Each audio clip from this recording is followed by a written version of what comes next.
নিজেকে নিজেই সংশোধন করা, পরিশুদ্ধ করার মতো উত্তম কোনো আমল নেই।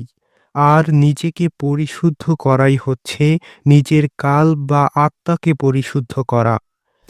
আর এই আত্মাকে পরিশুদ্ধ করা যদি হয় দুরূদ শরীফ পাঠের মাধ্যমে, তা কতই না উত্তম হবে। দুরূদ শরীফের উপর কোনো আমলকেই শ্রেষ্ঠত্ব দেওয়া যায় না, কারণ স্বয়ং আল্লাহ তাআলা নিজেই তার হাবিব সাল্লাল্লাহু আলাইহি ওয়াসাল্লাম এর উপর দুরূদ পাঠ করে থাকে।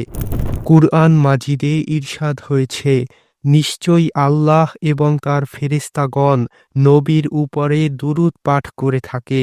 অতএব হে মুমিনগণ, তোমরাও নবীর উপর দুরূদ এবং সালাম প্রেরণ করো। তাই আজকের ভিডিওতে এমন একটি দুরূদ শরীফ সম্পর্কে আলোচনা করা হবে, যেই দুরূদ শরীফটি পাঠ করলে আপনার কাল্ব বা আত্মা পরিশুদ্ধ হবে, আপনার মৃত কলব জিকিরের দ্বারা স্পন্দন লাভ করবে। কারণ যে ব্যক্তি নিজেই নিজের কাল্ব বা আত্মার দোষ ত্রুটি ধরতে পারে এবং তা থেকে বিরত থাকতে পারে, সেই হচ্ছে শ্রেষ্ঠ মানুষ।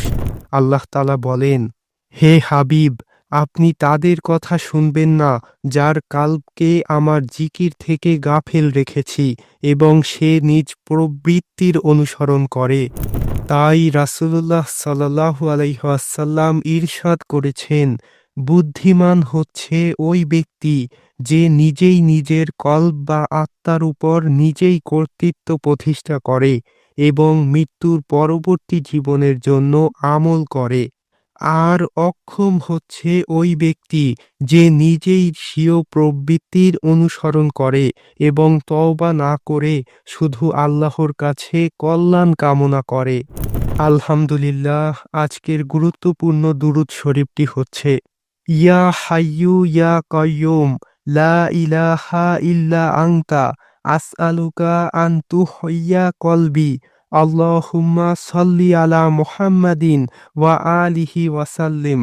আলহামদুলিল্লাহ, এই দুরূদ শরীফটি প্রতিদিন 40 বার পাঠ করলে আপনার মৃত কলব পবিত্র হবে এবং জিকিরের দ্বারা স্পন্দন লাভ করবে। তাই আমরা সকলেই এই আমলটি করার চেষ্টা করব ইনশাআল্লাহ।